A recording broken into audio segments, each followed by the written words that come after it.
प्रथम कथा हूँ जे विधानसभा भितर विधायक माने कौन वितर्क करें जे से हाथाहाथी अवस्था को आसवाक पड़ुचे एवं विरोधी दलर काम हूँ से शासक दल को प्रोभोक करेंगे।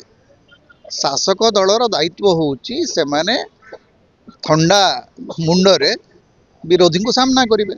जदि आपणकर मुंड ठंडा नहीं आपण भितर जदि एत उत्तेजना अच्छी ताले विधानसभा को आसतु ना। विधानसभा हूँ मूलतः प्रतिरोध एवं वितर्कर गोटे क्षेत्र। तो विरोधी तो सेठी आपन को प्रभोग करेंगे, विरोधी तो आपन को घेरिबे।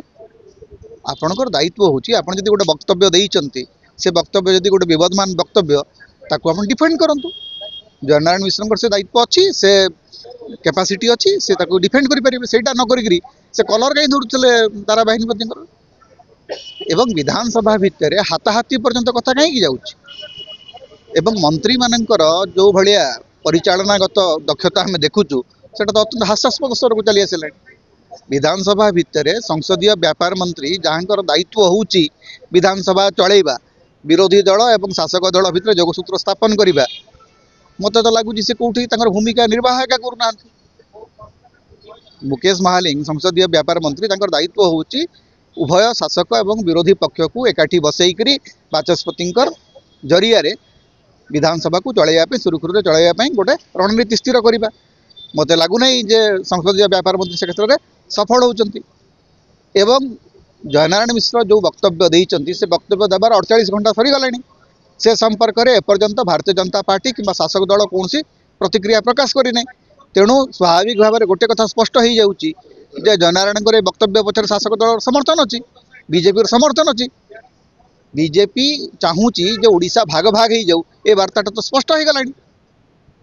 तेणु विरोधी दल जो प्रसंग उठाऊँ से प्रसंग उठेबार अधिकार तांकर अच्छी एवं सेमाननको सहित जदि हाथाहाथी आपण करूचंती ताहले सेटा अत्यंत निंदनीय एवं एभलिया परिस्थिति अंततः संसदीय इतिहास रे विधानसभा इतिहास रे केबे आउ थरे रिपीट हवा उचित। सर राज्य मुख्य नेता जयनारायण मिश्र को भारी चिकी हुए तो आउ गोटे राज्य गठन करी से मुख्यमंत्री को चाहते एते कोन सहज कथा जे आउ गोटे राज्य गठन हबो सेठी जयनारायण मिश्र मुख्यमंत्री हेई जिबे।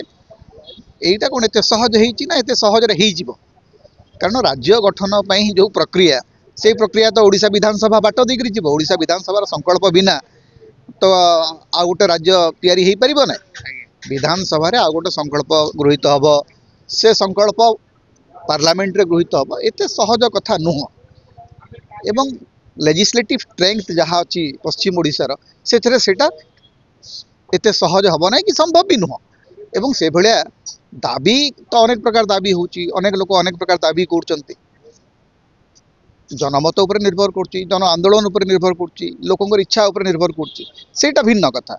किंतु आपण गोटे दुईटी कथा एथरे मूलतः आलोचना हवा कथा। गोटे होची जे स्टेट आंथेम भाबरे वंदे उत्कल जननी को ग्रहण करा जायछि।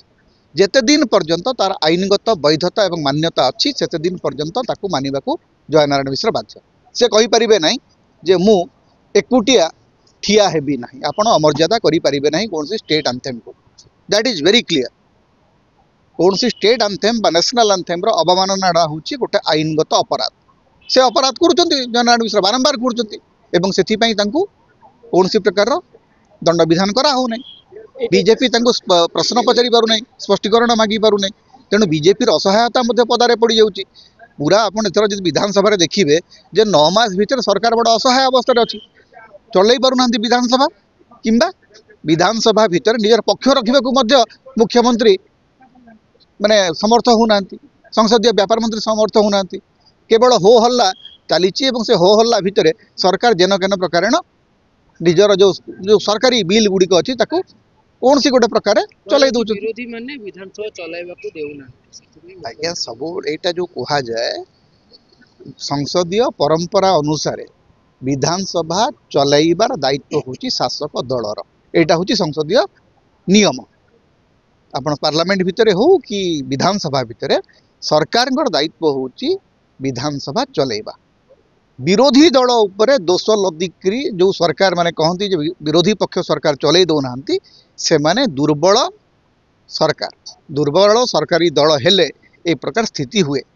आपण भितर मुख्यमंत्री केते थर डाकिले समस्त को ବାଚସ୍ପତି ଡାକିବା ଦରକାର ଯେ ସବୁ ଦଳର ନେତାଙ୍କ ସହିତ ବସିକରି ଆଲୋଚନା କରିବା ଦରକାର ଏବଂ ତାର ସମାଧାନ ସୂତ୍ର ବାହାରିବା ଦରକାର।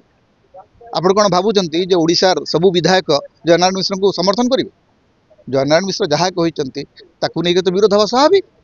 ଲୋକ ବିରୋଧ କରିବେ, ବିଧାୟକମାନେ ବିରୋଧ କରିବେ, ତ ତାର ସମାଧାନର ବାଟ କ'ଣ? ସରକାର ତାର ସମାଧାନର ବାଟ ନ ବାହାର କରିକିରି କେବଳ ମାନେ ବିରୋଧୀ ଦଳକୁ ଦୋଷ ଦେଇକରି ଖସିଯିବେ କି? ଖସି ଯାଇପାରିବେନି।